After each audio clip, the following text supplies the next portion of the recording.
Hi guys, John Hands Connect here. It is raining cats and dogs outside, and I just want to talk to you a little bit about power floats and your routine inspections that you should be doing, and the fact that high humidity can cause the salt tablet to absorb moisture, and you may have heard about power floats going off prematurely. So I'm going to run through a few things about power floats and hopefully you learn something new. So this is my SkyMax. It's a SkyMax star frame. You'll notice some people put their power floats on their shoulder harness.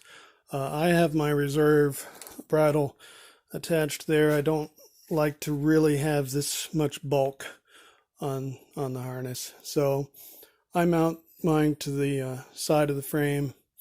Doesn't really seem to bother anything as far as airflow for me. And I think that when it inflates, it would still come out at about a good height, that I wouldn't be flipped upside down. Anyway, it's my choice. The important thing to do is make sure your power floats are clear of the riser or of the swing arms. And so here's a few things you might not know. And you should be doing this on routine inspections of your floats at least once a year. Make sure that when it comes out, it's coming out in an accordion, because it will be inflated from this side outward.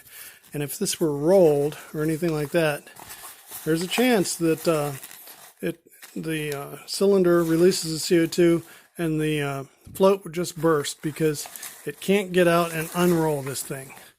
This is supposed to be folded into an accordion that shoots straight out.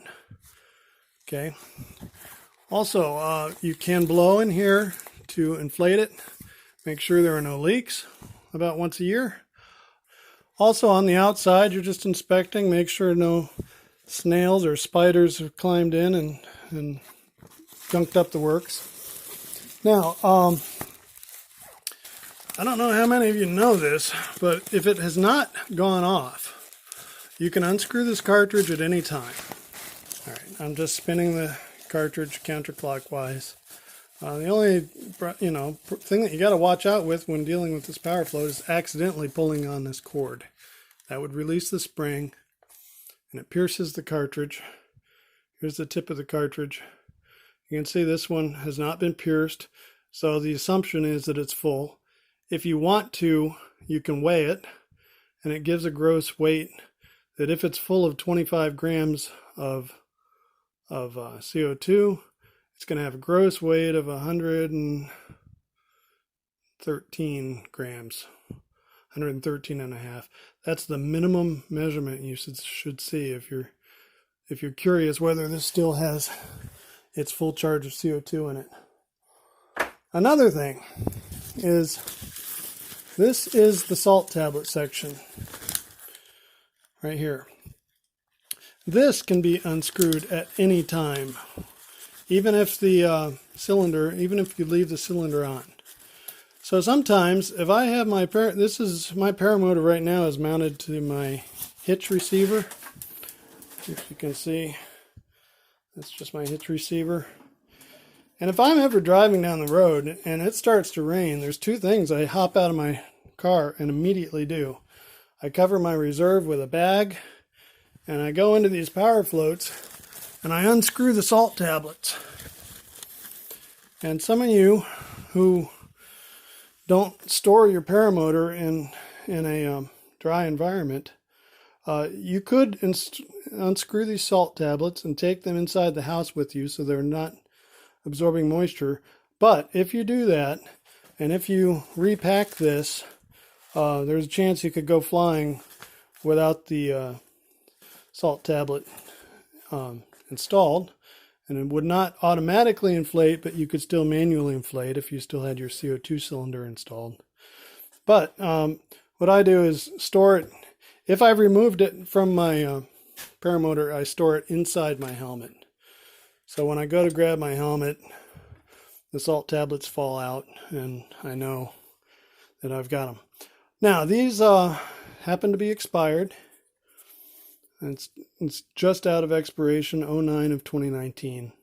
I've kept these very dry, so I've been satisfied that it's not going to accidentally go off.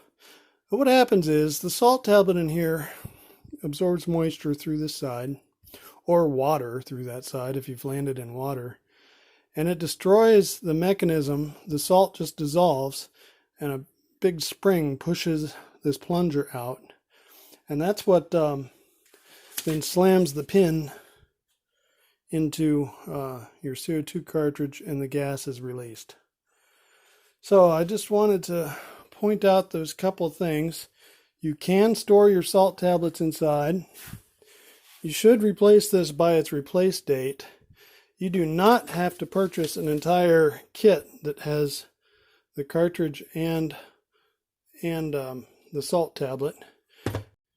This section right here is it's part number UML Mk5i for the powerfloats.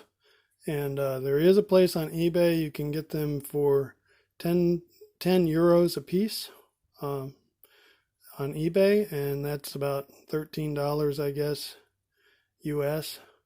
Anyway, or maybe less. I don't know what the exchange rate is right now. Anyway, I'm going to go ahead and order a new pair for myself. But I thought I'd just point that out in case you didn't know.